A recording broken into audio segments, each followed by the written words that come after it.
ఉస్మానియా ఆసుపత్రిలో మృతదేహాలు DNA పరీక్షల తర్వాత బంధువులకు అప్పగింత.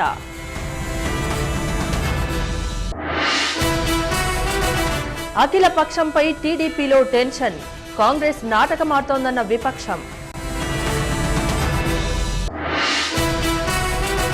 ఇవాళ గోదావరి జిల్లాలో సీఎం పర్యటన, కృష్ణ గుంటూరుకు చంద్రబాబు.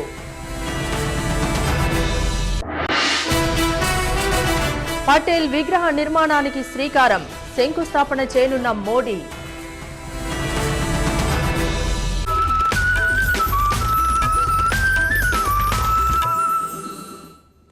Good morning. ఎన్నో ఆశలు మరెన్నో ఆకాంక్షలు అన్ని కాలి బూడిదైపోయాయి. బెంగళూరు నుంచి బయలుదేరిన బస్ మృత్యు వాహనమైంది. ప్రయాణికులను సజీవ దహనం చేసింది. మృతుల కుటుంబాలకు తీరని శోకాన్ని మిగిల్చింది. పోగొట్టుకున్న అమ్మ, అమ్మా పెద్ద కంపెనీ అమ్మా, వాళ్ళిద్దరూ చెప్పిన మాటలు లేదు రావి. భర్తను కోల్పోయిన భార్య,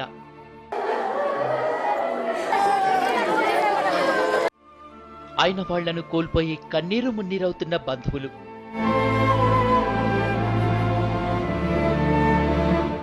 ఇది అంతులేని విషాదం, మాటలకందని విషాదం.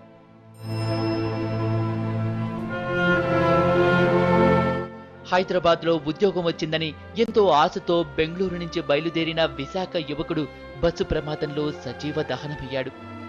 రాత్రి బస్ ఎక్కే ముందు అమ్మకు ఫోన్ చేశాడు.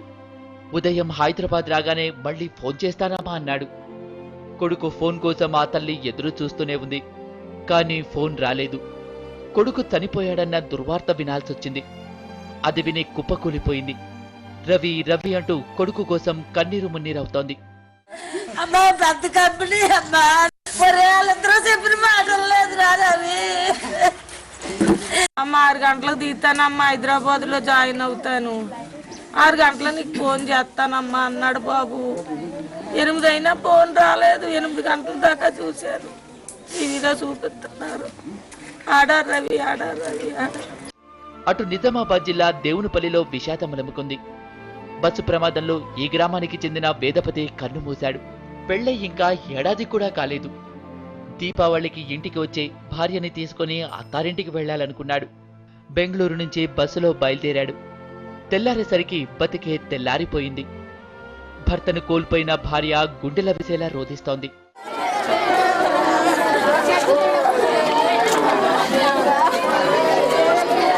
పెద్ద వయసులో తమకు అండగా ఉంటాడనుకున్న కొడుకు ఇక లేడన్న నిజాన్ని ఆ తండ్రి తట్టుకోలేకపోతున్నారు. ఆయన వార్తలు చూస్తుంటాడు. వార్తలు చూసి ఇట్లా వస్తుంది, ఏంద్రా సంగతి అని అంటే వాడు మీద వస్తున్నా అన్నాడు. పొద్దున్న ఫోన్లు వస్తాయి, మరి ఏందో ఏమైనా అర్థమైంది అని చెప్పేసి అదే తెలుసుకున్నాం అంతవరకు. ఇక మళ్ళీ ఇంకా వేరే ఫోన్ ఎక్కడికి వెళ్ళి రాలేదు మాకు. పండుగ కోసం పండుగ దీపావళికి పోవడానికి, అత్తగారింటి పోవడానికి కోసం వస్తున్నాడు. ఇక అత్తవారింటికి పోయింది సార్. ఇక మొత్తం కరీంనగర్ జిల్లా పెగడపల్లి మండలం సంచర్లకు చెందిన అమరేందర్ కూడా బస్సు ప్రమాదంలో సజీవ దహనమయ్యాడు. 7వ నెల గర్భవతి అయిన భార్యను చూడటానికి బెంగళూరు నుంచి బయలుదేరాడు అమర్. తెల్లారేసరికి భర్త తన కళ్ల ముందుంటాడని పొంగిపోయింది భార్య. అయితే విధి వంచింది. బస్సు ప్రమాదం అమర్ని తిరిగిరాని లోకాలకు తీసుకెళ్లిపోయింది.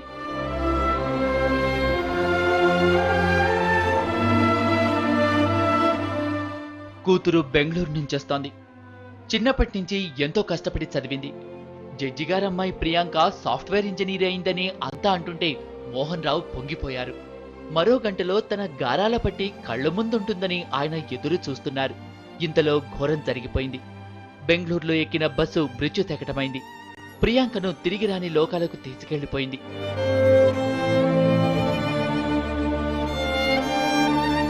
అటు గుంటూరు జిల్లా నర్సరావుపేట మండలం రావిపాడుకు చెందిన దంపతులు బస్సు ప్రమాదంలో చనిపోయారు.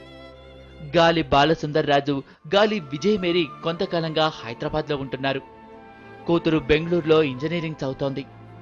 ఆమెను చూడటానికి వెళ్లొస్తుండగా బస్సు ప్రమాదంలో కాలి బూడిదయ్యారు. ఈ వార్త తెలుసుకుని రావిపాడులోని బంధువులు కన్నీరు మున్నీరవుతున్నారు.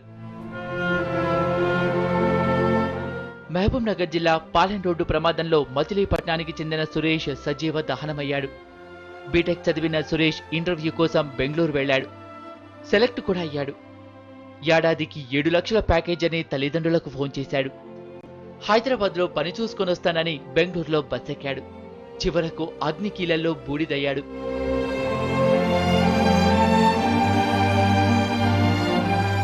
హైదరాబాద్ వనస్థలిపురంలోని శ్రీకృష్ణదేవరాయ కాలనీకి చెందిన సయ్యద్ జమాలుద్దీన్ 4 నెలల క్రితం బెంగళూరులో పాస్ టెక్నాలజీలో టెస్ట్ ప్రోగ్రాం మేనేజర్గా చేరాడు. కుటుంబ సభ్యులను చూడటానికొస్తుండగా బస్సు ప్రమాదంలో చనిపోయాడు. జమాలుద్దీన్ మరణంతో శ్రీకృష్ణదేవరాయ కాలనీలో విషాద ఛాయలలుముకున్నాయి. మహబూబ్ నగర్ బస్సు దుర్ఘటన ఇటు హైదరాబాద్ పాత బస్తీలో అటు బెంగళూరులో విషాదం నింపింది. ఈ ప్రమాదంలో బెంగళూరులో రైల్వే పార్కింగ్ కాంట్రాక్టర్ అజ్మతుల్లా కుటుంబం చనిపోయింది.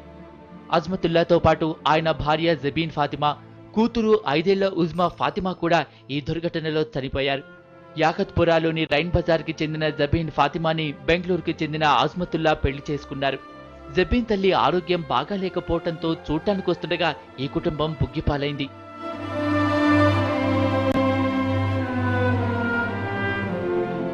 తూర్పు గోదావరి జిల్లా రామచంద్రాపురానికి చెందిన రాజేష్, రమ్యలు బెంగళూరులో సాఫ్ట్వేర్ ఇంజనీర్లు.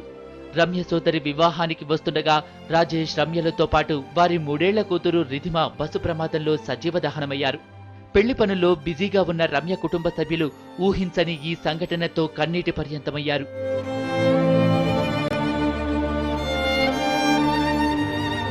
ఇలా బస్సు ప్రమాదంలో ఎన్నో జీవితాలు అర్థాంతరంగా ముగిసిపోయాయి. మృతుల్లో చాలా మంది 25 నుంచి 40 ఏళ్లలోపు వారే. ఎంతో కష్టపడి జీవితంలో సెటిల్ అవుతున్న తరుణంలో వారిని మృత్యువు కబళించింది. కుటుంబ సభ్యులకు తీరని శోకాన్ని మిగిల్చింది. మహబూబ్ నగర్ బస్ దుర్ఘటన తరచూ ప్రయాణాలు చేసే వాళ్లను భయకంపితుల్ని చేసింది. ట్రావెల్స్ యాజమాన్యం కనీస జాగ్రత్తలు తీసుకోకపోవడం వల్లే ఈ విషాదం చోటు చేసుకుందని ఆరోపణలు వెలువెత్తుతున్నాయి. తూతూ మంత్రంగా తనిఖీలు చేస్తూ ప్రైవేట్ బస్సుల యాజమాన్యాలకు అధికారులు దాసోహం కావడం వల్లే ఈ దారుణం జరిగిందని విమర్శలు రేగుతున్నాయి. ప్రయాణికుల ప్రాణాలతో చెలగాటమాడుతున్న ప్రైవేట్ ట్రావెల్స్ పై కఠిన చర్యలు తీసుకోవాలని డిమాండ్ చేస్తున్నారు జనం. ప్రైవేట్ ట్రావెల్స్ బస్ అంటే డ్రైవింగ్ అరాచకత్వానికి నమూనా. ట్రావెల్స్ టికెట్ల ధరలు నిలువు దోపిడీకి మరో పేరు. రాత్రి 10 దాటాక హైదరాబాద్ రోడ్లపై వెళ్లే వాళ్లకు ట్రావెల్ బస్సుల నుంచి ఎదురయ్యే చేదు అనుభవాలు అన్నీ ఇన్ని కావు. నిత్యం ప్రయాణాలు చేసే వాళ్లకు, ప్రైవేటు బస్సులు తరచూ ఎక్కేవాళ్లకు ట్రావెల్స్ వాళ్లు చూపే నరకం నిత్యం అనుభవంలోకొస్తోంది. హైదరాబాద్లో రాత్రి 10 అయిందంటే చాలు అమీర్పేట్, లగ్డికాపుల్, అఫ్జల్గంజ్, దిల్షు నగర్ లాంటి ప్రాంతాలు ప్రైవేట్ ట్రావెల్స్ బస్సులతో కిక్కిరిసిపోతాయి. రాత్రి 10 నుంచి 11 గంటల మధ్య సిటీ నుంచి ఎక్కువ సంఖ్యలో ట్రావెల్స్ బస్సులు బయలుదేరుతాయి. వీరంతా తెల్లవారేసరికి గమ్యం చేరాలని లక్ష్యంగా పెట్టుకుంటారు. దీనికోసం అడ్డు అదుపులేని స్పీడ్తో బస్సులు నడుపుతారు. గంటకు 120 నుంచి 150 కిలోమీటర్ల స్పీడుతో వెళ్లే బస్సులు కోకొల్లలు.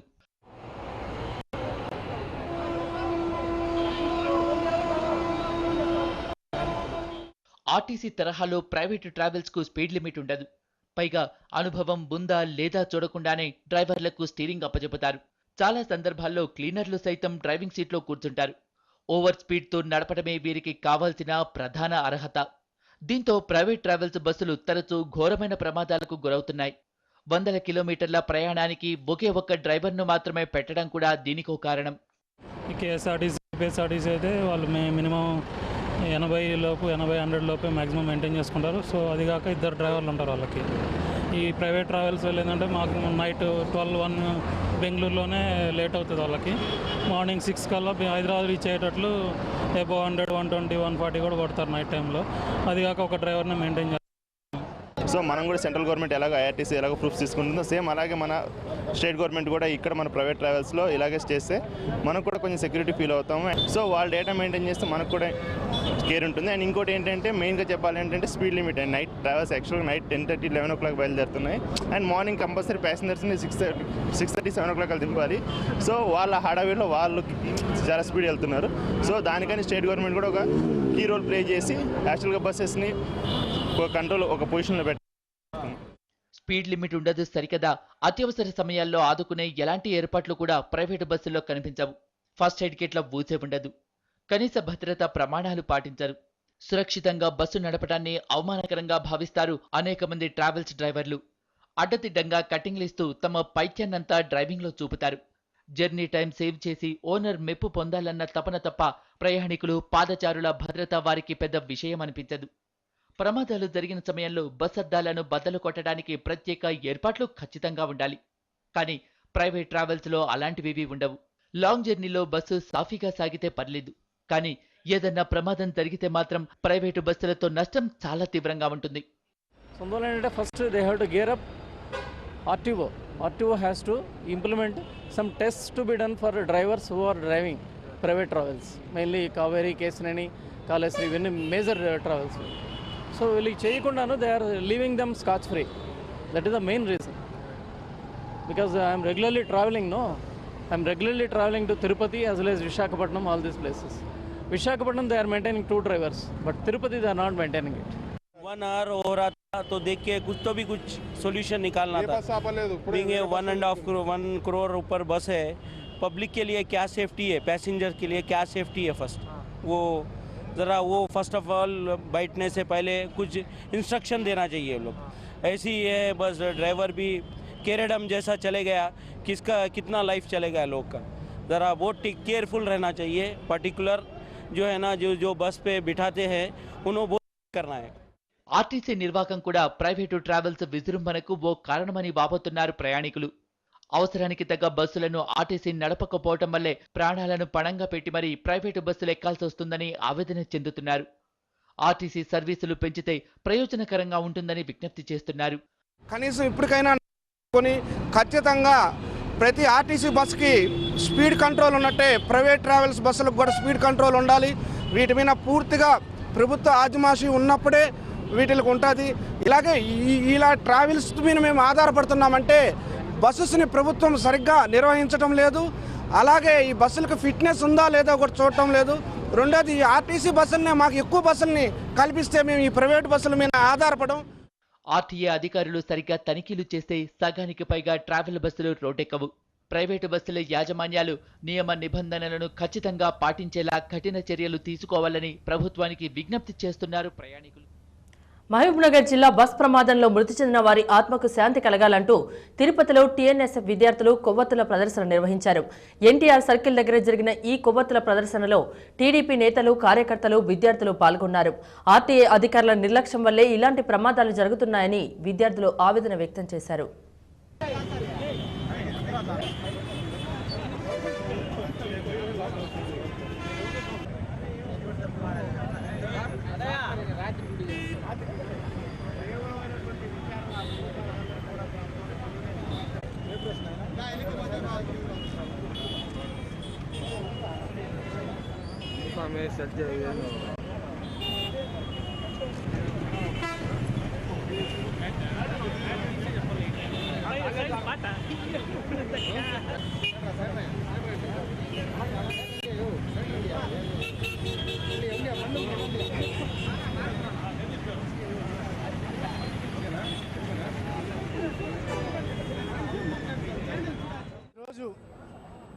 అంతా యువత, విద్యార్థులు, భావి తరాలకు భవిష్యత్తు నింపాల్సిన వాళ్ళు అందరూ ఈరోజు ఉద్యోగాల కోసం చదువుకున్న తర్వాత మా తల్లిదండ్రులు సుఖపెట్టాలని వాళ్ళ తల్లిదండ్రులకు బెంగళూరుకి వెళ్ళి ఇంటర్వ్యూ చేసుకొని ఉద్యోగం వచ్చిన ఆనందంతో తిరుగు ప్రయాణం అవుతుంటే ఈరోజు ఆ బస్సులో సజీవ దహనం అయిపోతుంటే కళ్ళల్లో నీళ్ళు వస్తున్నాయి. బాధ చేస్తుంది. ఈరోజు బొత్స సత్యనారాయణ గారు, అదేవిధంగా ఆర్టీఓ గారు మొత్తం భ్రష్టు పట్టించేశారు. రవాణా వ్యవస్థను నాశనం చేశారు. ఎప్పుడైతే బొత్స సత్యనారాయణ మంత్రిగా బాధ్యతలు చేపట్టారో లంచాలు తీసుకుంటూ ఈరోజు రవాణా వ్యవస్థను భ్రష్టు. భారీ వర్షాలు రాష్ట్రాన్ని అతలాకుతలం చేశాయి. రైతులను కోలుకోలేని దెబ్బతీశాయి. వేలాది రూపాయలు పెట్టుబడులు పెట్టిన రైతులు ఆపన్నహస్తం కోసం ఎదురు చూస్తున్నారు. అయితే వర్షాల కారణంగా నష్టపోయిన రైతులను ఆదుకునేందుకు కిరణ్ సర్కార్ నడుం బిగించింది. వరద ప్రాంతాల్లో పర్యటిస్తున్న సీఎం బాధితులకు వెంటనే సాయం అందేలా చర్యలు తీసుకుంటామని చెబుతున్నారు. నిన్న విశాఖ జిల్లాలో పర్యటించిన సీఎం ఇవాళ ఉభయ గోదావరి జిల్లాల బాధితులను పరామర్శించనున్నారు. విశాఖ జిల్లా పర్యటనలో ఉన్న సీఎం కిరణ్ ఇవాళ ఉభయ గోదావరి జిల్లాలో భారీ వర్షాలు, వరదలతో నష్టపోయిన ప్రాంతాల్లో పర్యటిస్తారు. విశాఖపట్నం విమానాశ్రయం నుంచి హెలికాప్టర్లో బయలుదేరి కాకినాడ చేరుకుంటారు. అనంతరం గొల్లప్రోలులో దెబ్బతిన్న వరి, పత్తి పంటలను పరిశీలిస్తారు. శివాలయం కాలనీలో వరద బాధితులను పరామర్శిస్తారు. విధాత గౌతమి సమావేశ మందిరంలో జిల్లా ఉన్నతాధికారులతో భారీ వర్షాలు, చేపట్టిన పునరావాస చర్యలపై సమీక్షిస్తారు. రాజోలు మండలం ఏటిగట్టు ప్రాంతాన్ని సందర్శిస్తారు. మల్కీపుర మండలం లక్కవరం గ్రామంలో వరద బాధితులను పరామర్శిస్తారు. సోంపల్లి నుంచి పశ్చిమ గోదావరి జిల్లా నరసాపురానికి హెలికాప్టర్లో బయలుదేరతారు. పెద్దమైనవానిలంక గ్రామంలో వరద బాధితులను పరామర్శిస్తారు. పశ్చిమ గోదావరి జిల్లాలో వరద పీడిత ప్రాంతాల్లో ఏరియల్ సర్వే నిర్వహిస్తారు. తాడేపల్లిగూడెంలోని శశి ఇంజనీరింగ్ కళాశాలలో వరద నష్టంపై ఏర్పాటు చేసిన ఛాయాచిత్ర ప్రదర్శన తిలకిస్తారు. అనంతరం జిల్లా అధికారులతో సమీక్షిస్తారు. ఆ తరువాత తాడేపల్లిగూడెం నుంచి బయలుదేరి హైదరాబాద్ చేరుకుంటారు. అంతకుముందు విశాఖ జిల్లాలో పర్యటించిన సీఎం కిరణ్ వరద బాధితులను తక్షణం ఆదుకుంటామని హామీ ఇచ్చారు. రైతు రుణాలను మాఫీ చేయాలని కేంద్రాన్ని కోరతామని చెప్పుకొచ్చారు. రైతులను సత్వరం ఆదుకోవటానికి ఇన్పుట్ సబ్సిడీని బీమాను చెల్లిస్తామని వివరించారు. నీలం తుఫాను పరిహారాన్ని విడుదల చేసినట్లు వివరించారు. గతంలో మాదిరిగా పరిహారం జాప్యం కాకుండా తక్షణం విడుదల చేసేందుకు యత్నిస్తామన్నారు. వరద బాధిత ప్రాంతాల్లో పంట రుణాలు మాఫీ చేయాలని కేంద్రాన్ని కోరతానని హామీ ఇచ్చారు ముఖ్యమంత్రి కిరణ్. కుదరని పక్షంలో రబీ సాగుకు కొత్తగా వడ్డీ లేని రుణాలు ఇస్తామని హామీ ఇచ్చారు. అయితే ప్రభుత్వ సహాయక చర్యలపై పెదవి విరిచారు చంద్రబాబు, విజయలక్ష్మి. ప్రభుత్వ తీరు వల్లే రైతులు అప్పుల్లో కూరుకుపోవాల్సి వస్తోందని మండిపడ్డారు. శ్రీకాకుళం, విశాఖ జిల్లాలో పర్యటించిన సీఎం కిరణ్ వరద బాధిత ప్రాంతాలను సందర్శించారు. ఫైలన్ తుఫాన్ బీభత్సాన్ని మరిచిపోకముందే అల్పపీడన, రుతుపవనాల వల్ల తీవ్ర నష్టం వాటిల్లిందన్న సీఎం బాధిత రైతులందరినీ ఆదుకుంటామని భరోసా ఇచ్చారు. వరదలకు దెబ్బతిన్న పంటల్ని చూసి చెలించిపోయానన్న సీఎం పంట రుణాల మాఫీకి ప్రయత్నిస్తామన్నారు. రైతులు వారి స్థైర్యాన్ని కోల్పోవద్దండి, ఆత్మస్థైర్యంగా మనం ఎదుర్కోవాల్సిన అవసరం ఉంది. అందుకని ఈ ప్రభుత్వం మీ వెంట ఉన్నది. అందుకని వీలైనంత వరకు త్వరలో అది కూడా చేసే ప్రయత్నం చేస్తాం. ఎవరైతే రైతులు ఉన్నారో మరోసారి మీ అందరూ కూడా నమోదు బాగా చేసుకోండి. దీంట్లో రాజకీయానికి ఎక్కడే కూడా తావివ్వకన్నా రైతులు జాగ్రత్తగా చేసుకొని వారికి అన్యాయం జరగకుండా చూడాల్సిన బాధ్యత జిల్లా యంత్రాంగం పైన ఉంది. సీఎం పర్యటించిన కాసేపటికి శ్రీకాకుళం జిల్లాలో వరద బాధిత ప్రాంతాన్ని సందర్శించారు వైఎస్ఆర్సీ గౌరవ అధ్యక్షురాలు విజయలక్ష్మి. బాధితులను ఆదుకోవడంలో ప్రభుత్వం పూర్తిగా విఫలమైందన్నారు. రైతులకు తగిన న్యాయం జరిగేదాకా పోరాడతామన్నారు. మరి కుడా కమిటీ ఏదైతే చెప్పిందో ఎకరాకు 10,000 ఇవ్వాలని చెప్పి కనీసం అదైనా త్వరగా రైతులకు ఇస్తే బాగుంటుంది. ఎందుకంటే ముఖ్యమంత్రి గారు చెప్తా ఉన్నారు, ఎక్కడ చూసినా నీలం తుఫాన్కు నష్టపరిహారం ఇచ్చామని చెప్పి. నేను ఇంతవరకు ఇన్ని జిల్లాల్లో తిరిగాను, ఇన్ని చోట్ల ఆగాను, ఎక్కడ కూడా ఏ ఒక్క రైతు కూడా మరి ఈరోజు నీలం తుఫాన్ పరిహారం ఇవ్వలేదని చెప్తా ఉన్నారు. ఎక్కడ కూడా ఇచ్చినట్టు చెప్పలేదు. మరి ఈ తుఫాన్ పరిహారం, ఆ తుఫాన్ పరిహారం తొందరగా రైతులకు అందించాల్సిందిగా కోరుతాను. అటు పశ్చిమ గోదావరి జిల్లాలో పర్యటించిన చంద్రబాబు వరద బాధితులను పరామర్శించారు. రాష్ట్రంలో రాక్షస పాలన కొనసాగుతుందంటూ కాంగ్రెస్ ప్రభుత్వంపై దుమ్మెత్తిపోశారు. సోనియా, జగన్, కేసీఆర్ కుమ్మక్కై విద్యార్థులను నట్టేట ముంచారని ఆరోపించారు. టీఆర్ఎస్ పార్టీ పుట్టకమునమే రాజశేఖర్ రెడ్డి దీనికి నాంది పలికారని మన శ్రీకృష్ణ కమిటీలు ఇచ్చారు. అవి కూడా గుర్తుపెట్టుకో. నేను అందుకనే చెప్పాను, సమన్వయం చేయాలి, ఇద్దరిని పిలిపించి మాట్లాడాలని చెప్పిన పార్టీ తెలుగుదేశం పార్టీ. పరామర్శల కోసం వెళ్తున్న చంద్రబాబుకు పశ్చిమ గోదావరి జిల్లాలో అడుగడుగునా సమైక్య సెగ తగిలింది. తణుకులో సమైక్యవాదుల నుంచి తీవ్ర నిరసన ఎదురైంది. చంద్రబాబు నచ్చచెప్పినా వినని సమైక్యవాదులు ఆయన్ని అడ్డుకునేందుకు ప్రయత్నించారు. పశ్చిమ గోదావరి తర్వాత చంద్రబాబు విజయవాడలోనూ పర్యటించారు.